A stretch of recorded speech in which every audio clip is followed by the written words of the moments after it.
اصلا دین به معنای شارع بسیار بزرگ است. دقیق شدن؟ بهتر بگم مثل که یک سرک 80 متره چندین سرکای دیگه هم داشته باشه.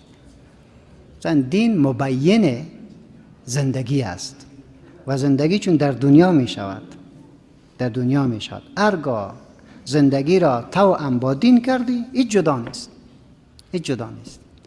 هرگاه زندگی از دین جدا شود بعد از او باز سیکولاریسم است، باز بیدینی شروع می شود. زندگی توأم با دین است.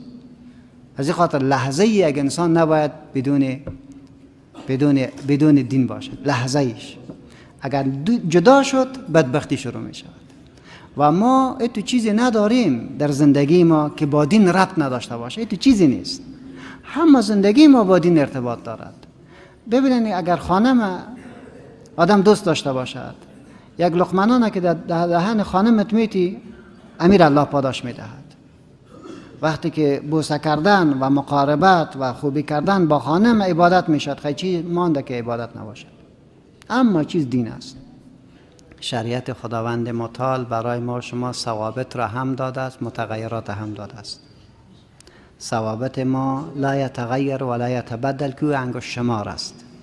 متغیرات که از شریعت اجتهاد است، فقها است. مشکل ما در اینجا نقطه است که ما یک سلسله افراط بسیار زیاد داریم، یک سلسله تفریط بسیار زیاد داریم.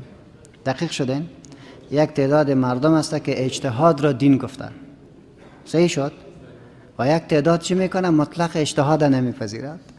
این کلان مشکل ماست و اردوش نقص در دین نیست، نقص در فهم دین است.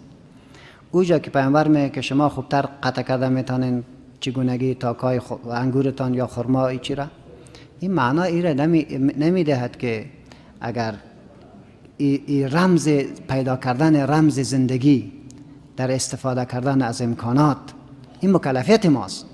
دقیق شدین؟ مکلفیت ماست که گاهی به اساس علم به دست میاد، گاهی به اساس تجربه به دست میاد. دقیق شدین؟ با مجرد که به دستت آمد ای را به خاطر امی کار کردی، قطع میکنی انگور را. برای چی؟ نیت میکنی که خدایا تا میوه بیشتر بگیرد که خیر ما به مردم بیشتر برسد. عبادت است. دقیق شدی؟ اگر امی کار تو قطع نکردی به خاطر که امسال هیچ چیز کشت نشود که این مردم چیزی نخوره، گناه است. پس باز به دین تعلق گرفت. ولی او بحث ساختن چگونگی حقوق، این بحث بیخ کاملا جداگانه است.